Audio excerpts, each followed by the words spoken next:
नमस्ते दोस्तों, कहानियाँ दिल की में एक बार फिर से स्वागत है।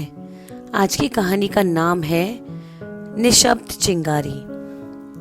ये कहानी है मीरा की, एक ऐसी स्त्री जिसे शादी के बाद अपने सपनों को त्यागने के लिए मजबूर किया गया। जब काम करने की इजाजत नहीं मिली तब उसने चुपचाप अपने शौक को जुनून में बदला और उसे जुनून को एक ऐसे साम्राज्य में बदल दिया जिसकी आज मिसाल दी जाती है। जो परिवार कभी उसे रोकता था वही आज उसके बनाए ब्रांड का हिस्सा है, बोर्ड ऑफ डायरेक्टर्स के रूप में। ये कहानी हर उस औरत को समर्पित है जो विरोध नहीं करती पर हार भी नहीं मानती। मीरा जोशी हमेशा मानती थी कि जिंदगी संतुलन से चलती है। उसने पढ़ाई और घर, सपने और संस्कार, करियर और किचन सब कुछ साथ संभाला था, लेकिन शादी के बाद ये संतुलन बिगड़ गया था। मीरा की शादी पुणे के प्रतिष्ठित देशमुख परिवार में हुई थी। पारंपरिक, संपन्न और समाज में ऊंचा नाम रखने वाला। शादी के बाद जब मीरा ने अपनी नौकरी की इच्छा जताई तो ससुर जी ने मुस्कुराकर कहा, बेटा, तुम्हें काम करने की क्या जरूरत है? तुम तो हमारे घर की लक्ष्मी हो। बहुएं काम नहीं करती, वो सिर्फ घर संभालती हैं। पति राघव ने विरोध तो नहीं किया, बस चुपचाप रह गए और उसकी वो चुप्पी सबसे ज्यादा चुभी। मीरा ने कोशिश की। उसने खुद को एक आदर्श बहू में ढालने की बहुत कोशिश की, पर अंदर से वह घुटने लगी थी। एमबीए की पढ़ाई, करियर के सपने सब धीरे धीरे धुंधले पड़ते जा रहे थे।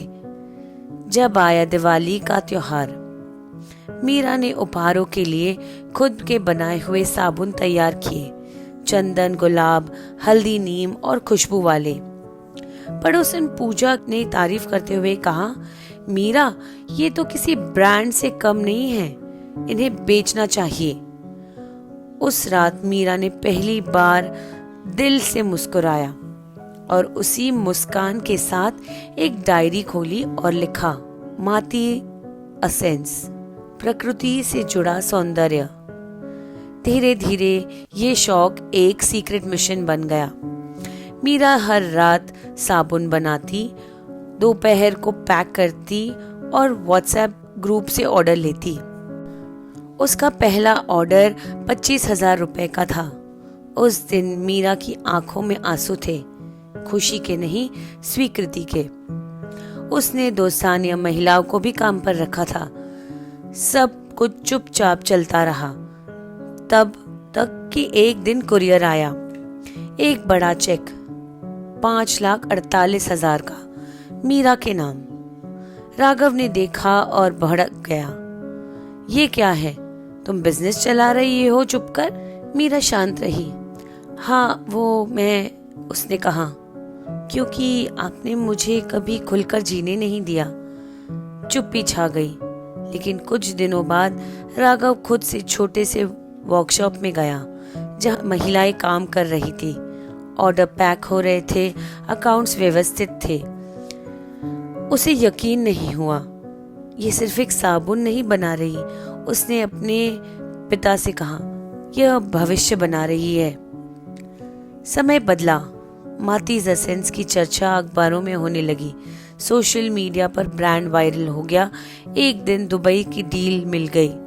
उसी दौरान राघव की नौकरी चली गई और ससुर जी का कपड़े का व्यवसाय भी कर्ज में डूब गया।